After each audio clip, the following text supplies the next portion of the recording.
Selamünaleyküm arkadaşlar. Ben Rafet İşler. YouTube kanalıma hoş geldiniz. Bugün traktörün tekerleklerini değiştireceğim. Yarın buğdaya gübre atacağız. Değil mi? Bugün mü atacağız gübre?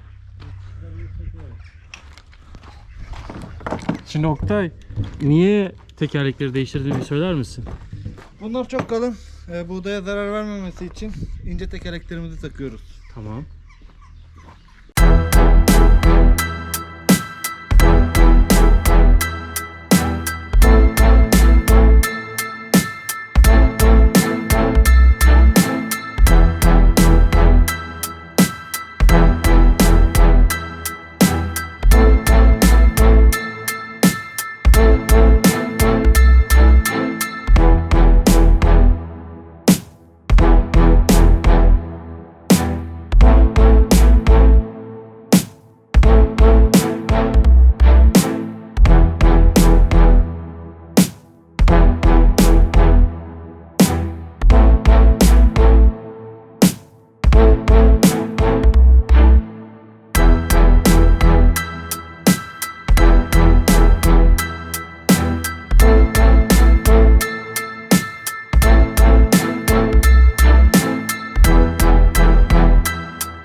Tak tak.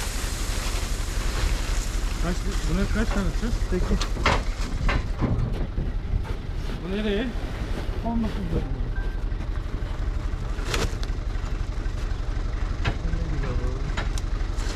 İşte bu bıçağı istiyorum ben. Al parçama. Ver baba. Ne oldu baba?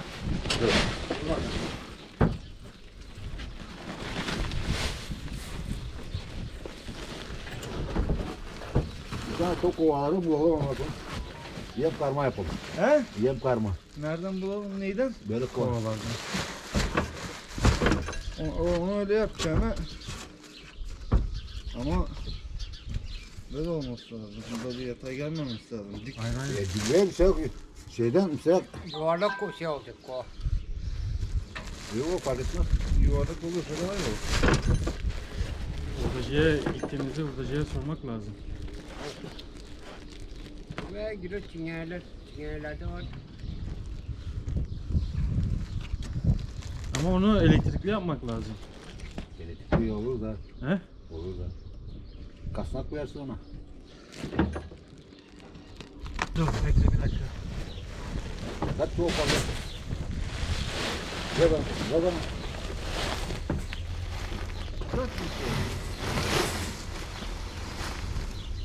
3, 6, 8, 10, 12, 14, 750 kilo bir şey kalmış. 15. Oktay ayarlamaları yapıyor şimdi.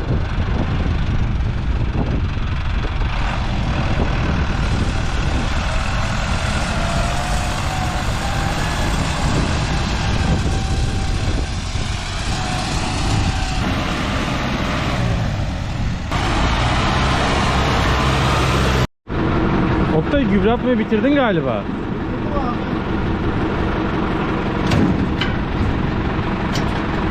Şimdi sırada ne var? İlaç. Oo, hızlıyım diyorsun yani. Varım bu sektörde. Evet.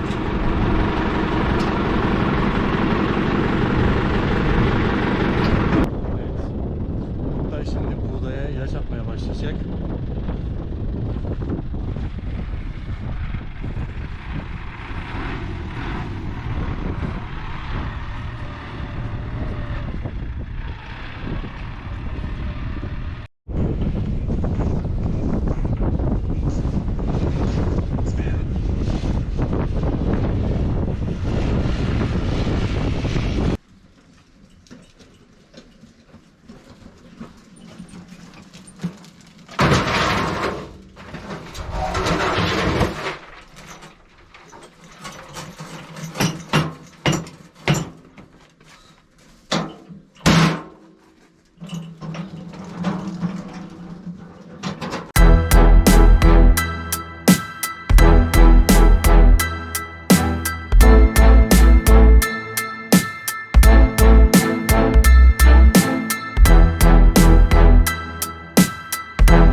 Her ilaçtan, gübreden sonra böyle yıkamak gerekiyor mu Oktay? Ha sen bir de şimdi yarın dar lastikleri çıkaracağın için de yıkıyorsun temizlik olsun diye. Yani topraklık olmasın. Topraklık olursa çatlıyor. Hmm.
Şimdi şehirdeki işimi bıraktım diye birçok insan beni kınıyor. Yani köye dönmeden önceki işim de üretim ve satış sorumlusuydu. Zaten köye dönmek gibi bir hayalim vardı. Kendi çiftliğimizi kurmak, işte mevcut tarlalarımızı genişletip büyütmek. İnsanlara ben bunu anlattığımda yani oradaki işinden neden vazgeçiyorsun? Hani burası kaçmıyor. Burası her zaman var şeklinde geri dönüşler alıyorum. Ama bu geri dönüşler sadece onların düşünceleri. Benim istediklerimi ya da düşüncelerimi bilmedikleri için ön yargıyla yaklaşıyorlar bana. Sağlık olsun diyoruz her birine.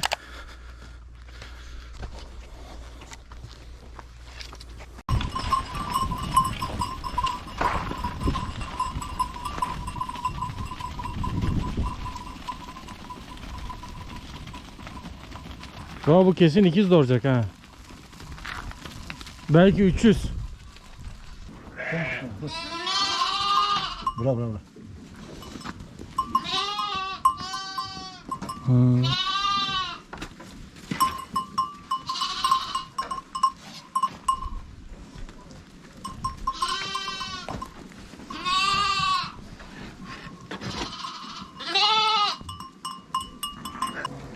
Arasında. De. Tamam. De bu memeleri gözükenin yanındaki işte. De.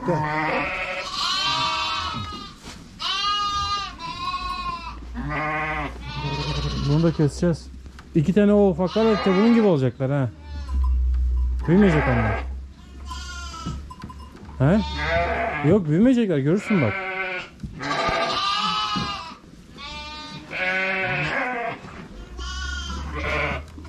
Abi zulüm bile onlardan daha büyük. Şimdi baba bunu öksürüyor diye mi koyuyorsunuz?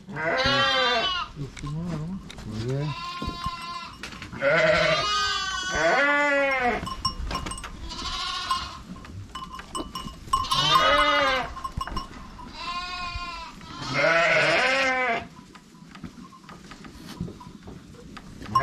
Çok. Hiç var oğlum. Memedene bak. Doktor var tamam. Tamam var ateş de var. Bunu yapalım mı? Yapacağım.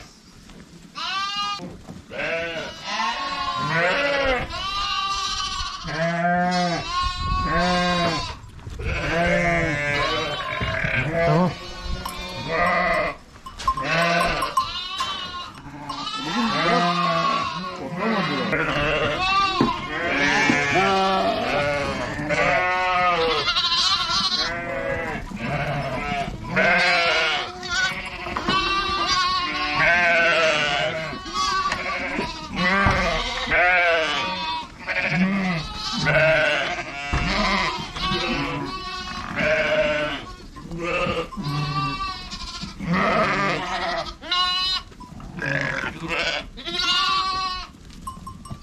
Bak bu bayağı güzel şey yapmış. O da öyle.